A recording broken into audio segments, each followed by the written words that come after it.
રાજકોટ શહેર અને જિલ્લામાં મેઘરાજાનું આગમન થઈ ચૂક્યું છે, જેને કારણે રાજકોટ જિલ્લાના ડેમ, નદી અને જળાશયોમાં નવા નીરની આવક શરૂ થઈ છે. રાજકોટ જિલ્લા સિંચાઈ વિભાગ હસ્તકના આજી, ભાદર સહિતના તમામ ડેમમાં નવા નીરની આવક થતા સપાટીમાં વધારો થવા લાગ્યો છે.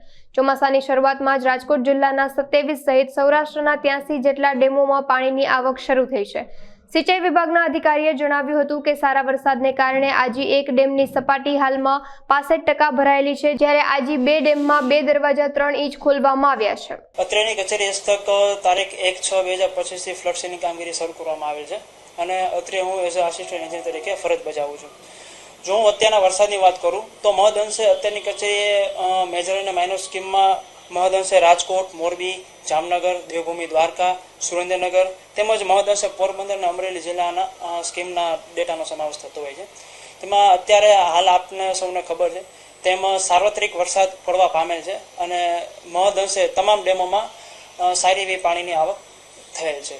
ડેમોમાં હું જો રાજકોટ જિલ્લામાં વાત કરું તો આજી 1-2, ન્યારી 1-2, છાપરવાડી 1-2, ભાદર 2, કણુકીમાં સારો એવો વરસાદ પડેલો છે. તેમાં 25 mm થી વધારે વરસાદ આપણે મોજ ડેમ છે, આજી 1 છે, તેમજ ન્યારી 1, ન્યારી 2, ભાદર 2માં વધારે એવો વરસાદ પામેલ છે અને પાણીની આવક થવા પામેલ છે. હવે ડેમોમાં તો પાણીની આવક અત્યારે ચાલુ છે. ડેમોના દરવાજામાં એક આપણે આજી 2માં 2 ગેટ 3 ઇંચ જેટલા ખોલવામાં આવે છે. હું અનુક્રમે વાત કરું, આજી 1 છે જે 65% જેટલો ભરવા પામેલ છે, આજી 2 73% જેટલો ભરવા પામેલ છે, ન્યારી 1 50%, ન્યારી 2 આશરે 59%, ફાધણ બેટી 38% તેમજ ભાદર 2માં 75% જેટલું પાણી રહેલું છે.